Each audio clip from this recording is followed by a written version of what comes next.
नैसर्गिक किंवा मानवनिर्मित कमी किंवा दीर्घ कालावधीत मोठ्या प्रमाणावर होणाऱ्या व्यत्ययाला आपत्ती म्हणणार. आता व्यत्यय म्हणजे काय, काहीतरी अडथळा निर्माण होणार आहे. आपल्या दैनिक जीवन आपण जे जगत असतो त्यामध्ये काहीतरी अडथळा निर्माण होणार आहे आणि त्या अडथळा निर्माण झाल्यामुळे काय करणार आपल्याला आपत्तीला सामोरं जावं लागणार आहे. त्यामध्ये मग आपत्ती कोणत्या कोणत्या प्रकारच्या असतात, कोण कोण सांगू शकतं? सांगतोय एक एक सांगायचं. नैसर्गिक बस खाली.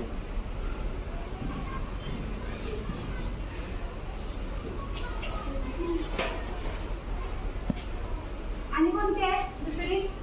राष्ट्र. मानवनिर्मित.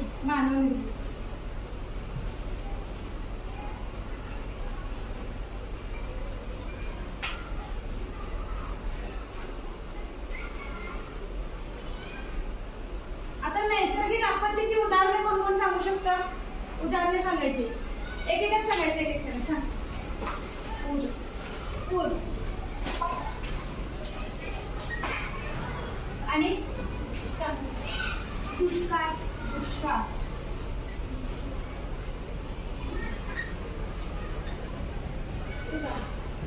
भूकंप.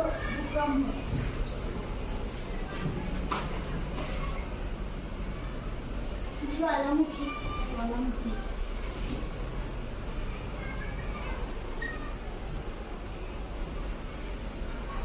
सुनामी.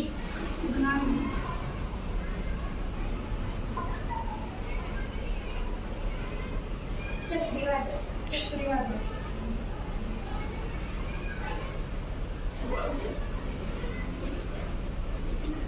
या सगळ्या काय झालेल्या आहेत? नैसर्गिक आपत्ती आहेत ज्या आपण थांबवू शकत नाही. जर चक्रीवादळ यायचं असेल तर येणारच आहे. का थांबवू शकतो आपण त्याला? नाही. दुष्काळ कधी येतो? ज्यावेळेस जगामध्ये पीक कमी पिकायला लागलं त्यावेळेस काय पडणार आहे? दुष्काळ जास्त होणार आहे. दुष्काळ झाल्यामुळे काय होतं? आपल्याला अन्नाचा तुटवडा निर्माण होणार आहे. ती पण आपल्याला काय आहे? मग एक प्रकारची आपत्ती आहे. भूकंप थांबवू शकतो का आपण? नाही थांबवू शकणार. मग आपण असंच आपल्याला नैसर्गिक आपत्ती आणि मानवनिर्मित आपत्तीचा अभ्यास करायचा आहे आता ह्या टॉपिकमध्ये. पण आता मानवनिर्मित आपत्ती कोणकोणत्या आहेत, कोण सांगू शकतो? बॉम्बस्फोट. नंतर आणि कोणता? ऍक्सिडेंट. वाहतूक अपघात.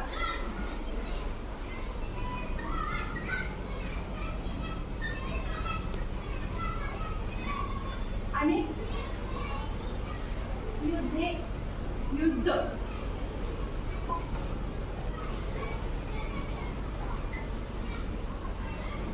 रासायनिक किंवा जैविक हल्ले.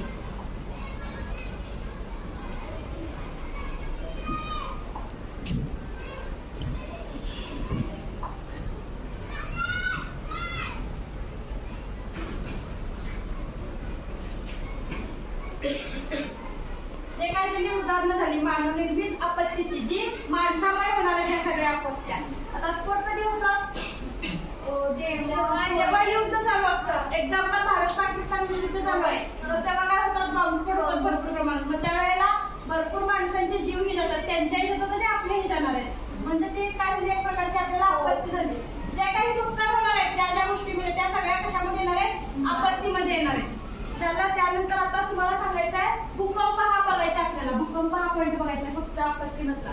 त्यामध्ये मग भूकंपाची कारणे आणि त्याचे परिणाम काय काय होतात ते कोण कोण सांगू शकतंय? कारणे काय काय असू शकतात भूकंपाची? आता ज्वालामुखीचे उद्रेक. हा बरोबर आहे. बस खाली. खाणकाम. बरं. मोठमोठ्या धरणांच्या जमिनीवर पडणारा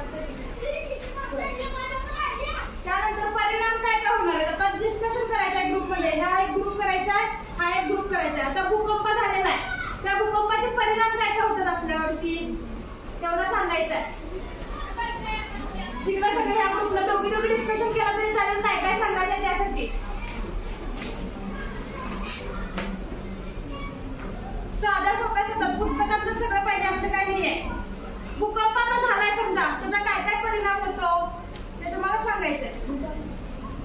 एक मिनिट सगळ्यांनी जरा विचार करून घ्या. 2 मिनिटं घ्या त्यानंतर चालू करू.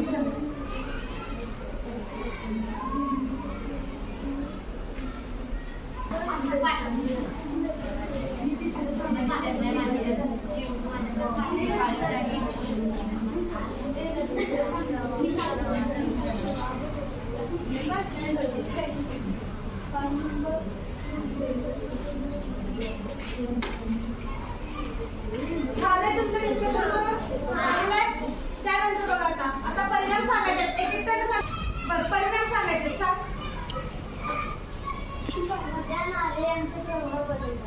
नद्या नाल्यांचे प्रवाह बदलतात आणि भूमिगत जल पातळीवर खाली शहरात आग लागण्याचा धोका शहरात आग लागण्याचा धोका मोठ्या प्रमाणात नुकसानहानी होते. समुद्राच्या तळाशी भूकंप सुनामी लाटा निर्माण होऊन समुद्र किनाऱ्यालगतच्यांना धोका होऊ शकतो. बरोबर, छान. भूकंपामुळे पृथ्वीच्या अंतर्गत भागातील विषाणू वायू व पाण्याची वाफ हवेत मिसळली जाते. आता मला एकच विद्यार्थी पाहिजे ना, की पुढे येते. कोण येणार? आता तू एका भूकंपाच्या सिच्युएशन मध्ये अडकलेली आहेस, त्यावेळेस तू काय काय करणार तेवढं सांगायचं आहे. काय काय करू शकतील? आता इथं आहेस तू, ज्या ठिकाणी आहेस त्या ठिकाणी भूकंप झालेला आहे आणि त्या भूकंपाच्या सिच्युएशन मध्ये तू काय काय करू शकतील किंवा स्वतःला वाचवण्यासाठी किंवा इतर लोकांना वाचवण्यासाठी तू काय काय करणार? जर मी घरात असेल तर घरच्यांना सांगेन की मी एका टेबलाखाली जाऊन बसा, किंवा जर मी बाहेर असेल तर मी बाहेरच्या लोकांना सांगेन की एखाद्या मोकळ्या मैदानात जाऊन थांबा. मी त्यांना त्या मोकळ्या मैदानात घेऊन जाईन. छान. त्यानंतर बघायचं आहे ते आपल्या पुस्तकामध्ये आहे ते आग, फायर. आता आग ही मानवनिर्मित आहे की निसर्गनिर्मित आहे हा पहिला प्रश्न आहे. आग ही मानवनिर्मित आहे की निसर्गनिर्मित आहे? आता मानवनिर्मित. निसर्गनिर्मित आहे का मग? आहे. आग ही अशी आहे जी मानवनिर्मित पण आहे आणि निसर्गनिर्मित पण आहे. नैसर्गिकरित्या पण आग लागू शकते ज्यावेळेस जास्त जंगलामध्ये वाळलेला पाला असेल आणि उन्हाळ्याचे दिवस असतील, कंटिन्यू त्या पाण्यावरती ऊन पडून अचानक आग लागू शकते. मग ती काय झाली? कोण माणसाने पण लावले का? नाही, निसर्गतः लागलेली आहे. आणि काय काय वेळेला असं होतं की मानवाच्या हलगर्जीपणामुळे, माणसाच्या हलगर्जीपणामुळे काय होते? आग लागते. म्हणजे काय म्हणते ना, आग ही मानवनिर्मित पण आहे आणि निसर्गनिर्मित पण आहे. आता मग आग लागल्यानंतर आगीचे प्रकार काय काय असतात? कोण कोण सांगणार आगीचे प्रकार? दोन झाले चालेल. मी सांगू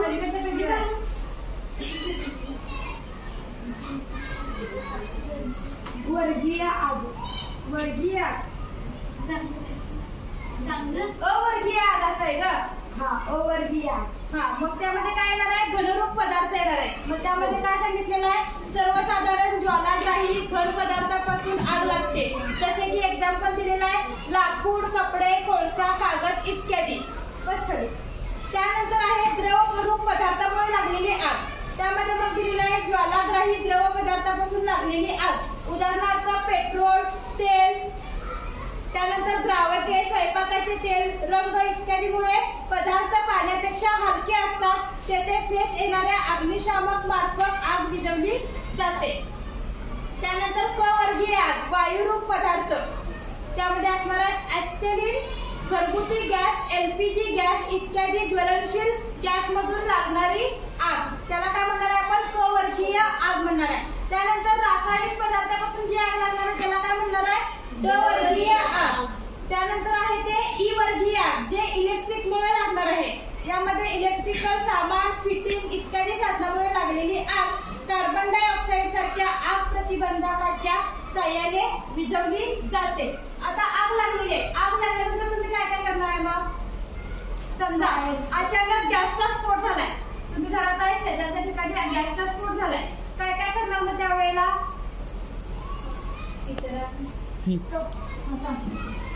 अग्निशामक दलाला तुरंत फोन करेल. अग्निशामक दलाला फोन करणार. बरं, प्राथमिक उपचार म्हणून काय काय करणार?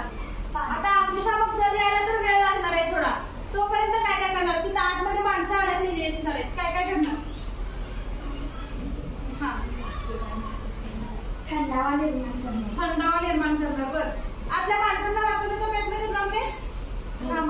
किती आहे? आगीची कोंडी करणे. उभा राहा. आगीची कोंडी करणे. कोंडी करणार. त्यानंतर आतमध्ये माणसं अडकलेली, त्या माणसाला कशी बाहेर काढणार मग?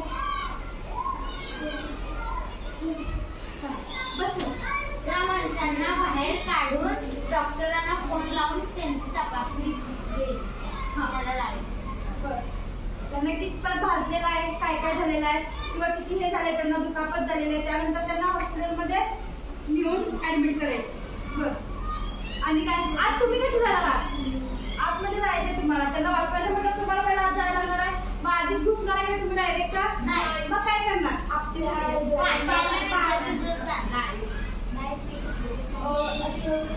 ते घोंगडं असतं माहितीये का? त्याच्यावर घेऊन जातात बघा. हा, ते करू शकता तुम्ही. प्लस ती आग जर थोड्या प्रमाणात असेल तर विझवण्याचा प्रयत्न करू शकता. तर असं झाले, आता नुसता सुरुवात झाली आग लागायला, खूप पूर्ण असं जास्त पसरलेली नाहीये. थोडे असेल तर तुम्ही त्याला विझवायचा प्रयत्न करू शकता. पण आग जर पसरलेली असेल तर जिथून तुम्हाला आतमध्ये जायला जागा असेल तिथून जाऊन तिथल्या आतल्या व्यक्तीला बाहेर पहिल्यांदा काढायचं आहे. त्यानंतर मग जे आणि मग बाहेरचे जे असतील ते काय करतात, अग्निशामक दलाला फोन करतात. त्यानंतर ते दल येऊन ती आग विझवणार आहे. हे सगळं कधी करणार तुम्ही? आग लागल्यानंतर. आग लागल्यानंतर त्याचे परिणाम काय काय होतात मग? प्रदूषण होणार आहे. आता मी तुम्हाला एका पद्धतीने घरामध्ये आग लागलेली आहे, गॅसचा स्फोट झालेला आहे, आग लागलेली आहे. मग काय काय नुकसान होणार आहे तिथं? सगळं आपलं साहित्य सगळं खराब होणार आहे. माणसाची जीवितहानी होऊ शकते. एखाद्या त्यामध्ये दगाव पण शकतो किंवा जास्त प्रमाणात भागणार आहे, दुखापत होणार आहे, जखमा होणार आहेत त्यांना. आणि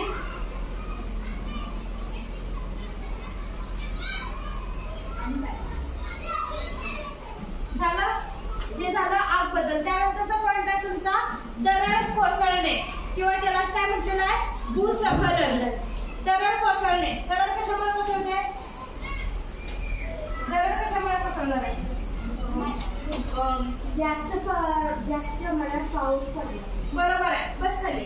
जास्त प्रमाणात पाऊस पडला, कंटिन्यू पडायला आहे, थोडी मध्ये जराही थांबलेलं नाहीये. मग पाऊस पडून पडून काय होणार आहे, ती जी काय दरड असणार आहे किंवा ते काय जो भाग असणार आहे तो ओलसर होणार आहे.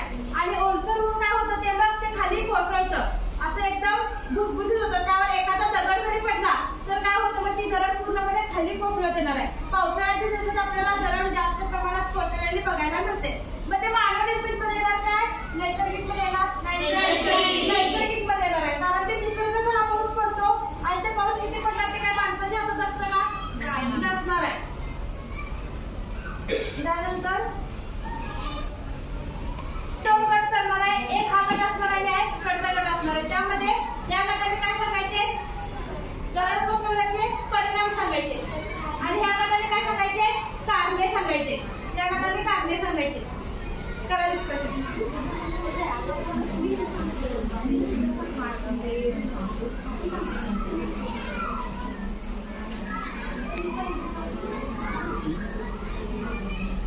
किंवा तुम्ही एखादी दरड कोसळला आणि त्या ठिकाणी तुम्ही होता, असा एखादा प्रसंग आहे का, त्यावेळेस तुम्ही काय काय केला, त्यावेळेस तुमचा काय काय परिणाम झाला होता ते पण सांगू शकताय. तुम्ही अनुभवलेलं असेल तर नंतर तर इमॅजिन करून सांगायचं आहे.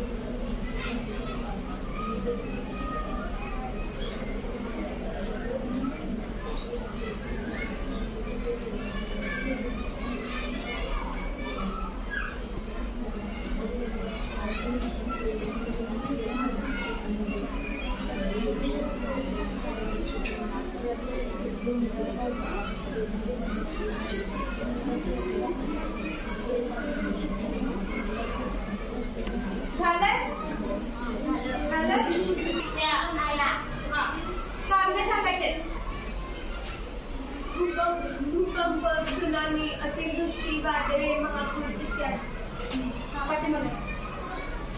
बेसुमार डोंगराळ किंवा घाटामध्ये रस्ते बनवताना बांधकामासाठी खोदकाम करताना डोंगर कमकुवत होते व त्याच्या कडेचे दगड कोसळतात. बेसुमार वृक्षतोडीमुळे जमिनीची धूप होते, यामुळे दगड कोसळतात. डोंगरा किंवा घाटामध्ये रस्ते बनवण्यासाठी खोदकाम सुरू असते तेव्हा डोंगर कमकुवत होते व त्याच्या कडेचे दगड कोसळतात. आता ही काय झाली सगळी दरड कोसळल्यानंतर जी काही कारणं असणार आहे, दरड कोसळण्याची जी कारणं असणार आहे ती या गटाने सांगितलेली आहेत. आता ती दरड कोसळल्यानंतर काय काय परिणाम होणार आहेत निसर्गावरती किंवा आपल्या मानवावरती, त्याबद्दल तुम्ही सांगायचं. नद्यांना अचानक पूर तर नद्यांचे मार्ग बदलले. नद्यांना काय होणार आहे, अचानक पूर येणार आहे आणि त्यांचे मार्ग बदलणार आहे दरड कोसळल्यामुळे. पुढे धबधब्याचे स्थलांतर होते. धबधब्याचे स्थलांतर होणार आहे. बस खाली. पुढे कृत्रिम जलाशय निर्माण होतात. मोठ्या प्रमाणावर जैविक वैविध्य भूस्खलन होताना त्यावरील वनस्पती जीवन नष्ट होते. वनस्पती जीवन नष्ट होणार आहे. बस खाली. अचानक जर दरड कोसळली तर ती दरड पूर्ण कशी येणार आहे, रस्त्यावरती येणार आहे. रस्त्यावरती आल्यामुळे काय होणार आहे, तिथं वाहतुकी ठप्प होणार आहे. म्हणजे इकडच्या गाड्या तिकडे सुटणार नाही, तिकडच्या इकडे सुटणार नाहीये. त्यामुळे काय होतं, तिथं वाहतुकीला कोंडी येते. माणसांना येण्या जाण्याच्या रहदारीचा रस्ता काय होतो, बंद होणार आहे दरड कोसळल्यामुळे. एक कारण येऊ शकतो त्यामुळे. हे झालं आपलं दरड कोसळणे. तर आज आपण काय काय बघितलेलं आहे, भूकंप. त्यानंतर काय बघितलेलं आहे, आग बघितलेलं आहे. त्यानंतर बघितलेलं आहे ते दरड कोसळणे. त्यानंतर आता मला सांगायचं तुम्ही पूर. नाही तुमच्या पुस्तकात पण आपण त्याबद्दल डिस्कशन करायचंय. पूर. आता पूर आलेला आहे, नदीला पूर आलेला आहे, तर काय काय होणार आहे, कारण काय असणार आहे पूर येण्याचं, महत्वाचं कारण काय होणार आहे, पाऊस खूप पडल्यामुळे काय होणार आहे, पूर येणार आहे. बरोबर. आता ते पूर आल्यानंतर त्याचे परिणाम काय काय होतात त्यामुळे सांगा. पूर आल्यानंतर जे आसपास तिथं वस्ती असते ती वस्तीत सगळे पाणी जाणार आहे. वस्तीमध्ये पाणी जाणार आहे. एवढंच. आणि काय पूर आल्यामुळे शेतातील जे फवारणी करतात ते त्या पाण्याबरोबर नदीत जाणार. आणि पुरामुळे माणसांचे व जनावरांचे खूप हाल होते. आणि तुम्हाला जे इमॅजिन नदीच्या काठाला होतं का, नदीच्या काठाला नदीच्या काठी जे लोक राहतात बघा त्यांना जास्त प्रमाणात फटका बसतो पुराचा, पूर आल्यानंतर. परत नदीच्या साईडला जी शेती असते त्या शेतीचं पूर्णपणे नुकसान होणार आहे. काय चांगलं असतं, जास्त पाणी राहिल्यानंतर शेतामध्ये नुकसान होणार आहे. म्हणजे ती पिकाची काय होणार आहे, नासाडी होणार आहे पूर्णपणे. आणि काय सांगितलेलं, मानवाच्या घरात पाणी सुटणार, ते त्यांना काय करावं लागतं, त्यांचं सामान घेऊन पूर्णपणे स्थलांतर करावं लागतं. त्यांचे जेवणाचे हाल होणार आहेत. कशामुळे, पुरामुळे, पूर आल्यामुळे. का त्यांना एका ठिकाणी राहायला घर असतं, काय करतात मग त्यांना एक जागा बघतात आणि सगळ्यांना कॉम्पाऊंडमध्ये घेऊन ठेवतात. परत त्यांना पुरामधून बाहेर काढण्याचा पण प्रयत्न करतात. ही सगळी काय म्हणजे पुराचे परिणाम होणार आहे. त्यानंतर आणि कुठलं सांगू शकता, आता वाहतूक अपघात आणि कोणत्या वेळ पुढे यायचं, किंवा तुम्ही रस्त्याने चाललेला आणि अचानक एक गाडी धडकलेली आहे एका व्यक्तीला, किंवा गाडीला गाडी धडकलेली आहे, त्यावेळेला तुम्ही काय काय करता, बघत उभारता फक्त, किंवा काहीतरी हेल्प करणार आहे त्या व्यक्तीला. हा बोल, तुझा अनुभव सांगायचा, तू काय बघितलेस ते. मी जाताना एक रस्त्याने चाललेल्या पाठीमागून ट्रॅकून त्यांना धडकले. तो ट्रॅक्टरला थांबला आणि तसंच गेलं गाडीच्या खाली पडलो. मग कोणीच नव्हतं रस्त्याला. एक म्हणजे आजी होती, त्यांनी म्हटली तुझ्या बाटलीतलं पाणी आहे का, त्यांना दे म्हणून पाणी दिलं. मग लगेच गोळा झाल्यानंतर त्यांनी पण ॲम्ब्युलन्स वगैरे फोन आलं.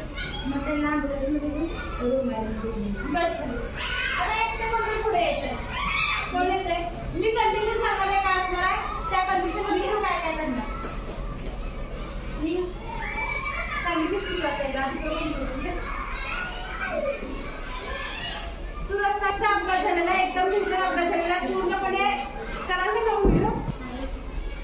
तू आता रस्त्याने चाललेली आहेस आणि एखाद्या ट्रकनं एखाद्या माणसाला जोरात धडक दिलेली आहे, तो माणूस पूर्णपणे रक्तबंबाळ झालेला तुला दिसतोय, तो समोर बघायला लागेल. त्यावेळेस तू काय काय करणार. मी पहिला त्या व्यक्तीपाशी जाईल, ते शुद्धीत आहे की नाही ते बघीन. मग ते शुद्धीत असल्यावर त्यांना पहिला पाणी प्यायला देईल. त्यानंतर जिथून मग तिथं त्यांचं रक्त थांबवण्याचा प्रयत्न करील व जिथं इकडून तिकडून माणसं जातात त्यांना बोलवून मी ॲम्ब्युलन्स मध्ये न्यायला लागेल. ॲम्ब्युलन्सला पहिला कॉल करायला लागणार आणि त्यानंतर ॲम्ब्युलन्स आल्यानंतर ॲम्ब्युलन्स मधून त्या माणसाला काय करणार, दवाखान्यामध्ये ऍडमिट करणार. म्हणजे त्याच्या आयुष्य कसं वाटेल किंवा तो जिवंत कसं राहील हे फक्त तू बघणार आहे. बरोबर? बस खाली. छान.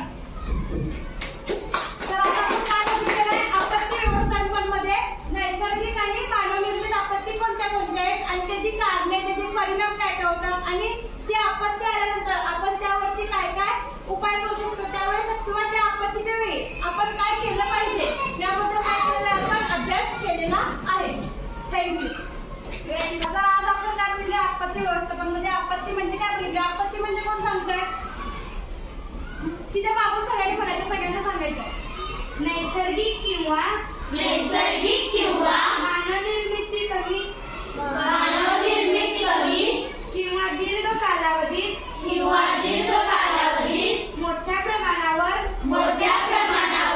होणाऱ्या व्यत्ययाला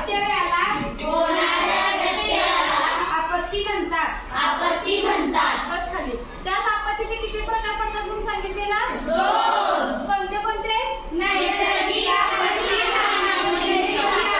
मानवनिर्मित. त्यामध्ये नैसर्गिक मध्ये काय काय बघितलं आपण?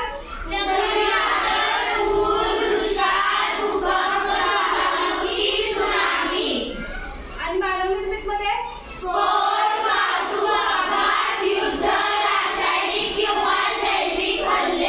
त्यामध्ये भूकंपामध्ये काय काय बघितलेलं बघ आपण?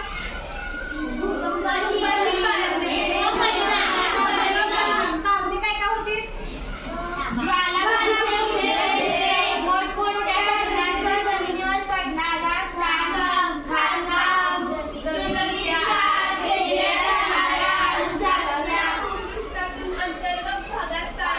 आणि परिणाम काय काय होते? एक बोला जरा.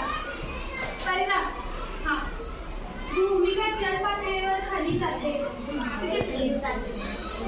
सांगतोस का? नद्या नाले यांचे परिणाम बदलतात. बस खाली. पाठीमागे. शहरी भागात आग लागण्याचा धोका असतो. हा, त्या काय बघितलं आपण? भूकंपाची कारणे. आता भूकंपाविषयी काय काय लक्षणं घेणार ते पण आपण सांगितलेलं. काय काय सांगितलेलं? घरी असेल तर काय सांगितलेलं? आणि जर बाहेर असेल तर गाडी चालवत असेल तर काय करणार तुम्ही? गाडी तुम्ही चालवणार आहे का? गाडी काय करायची? साईडला लावायची आणि त्यानंतर आणि तुम्ही फोर व्हीलर मध्ये असाल तर काय गाडी थांबून गाडीतून बसणार? गाडीत बसायचं नाही, गाडीतून बाहेर यायचं आहे आणि मोकळ्या जागेला जाऊन थांबायचंय. हे झालं भूकंपाबद्दल. त्यानंतर काय बघितलेलं आपण? आग कोणत्या प्रकारामध्ये येणार आहे? मानवनिर्मित की नैसर्गिक निर्मित? नैसर्गिक पण आणि मानवनिर्मित पण. नैसर्गिक कसे होणार आहे?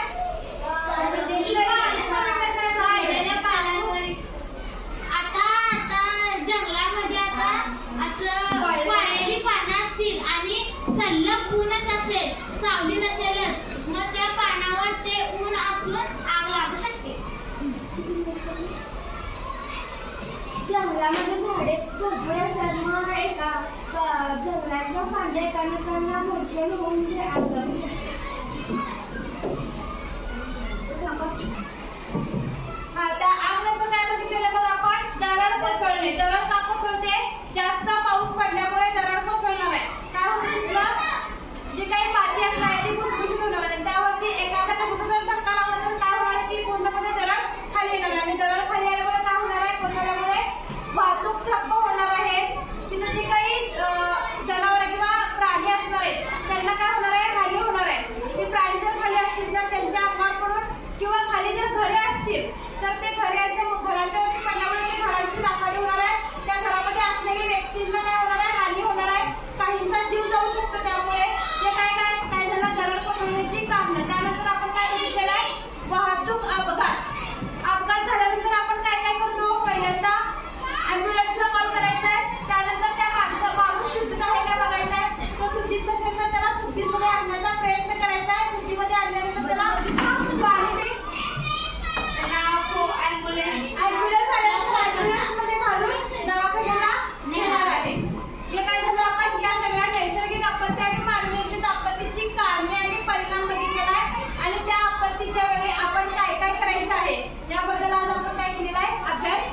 आहे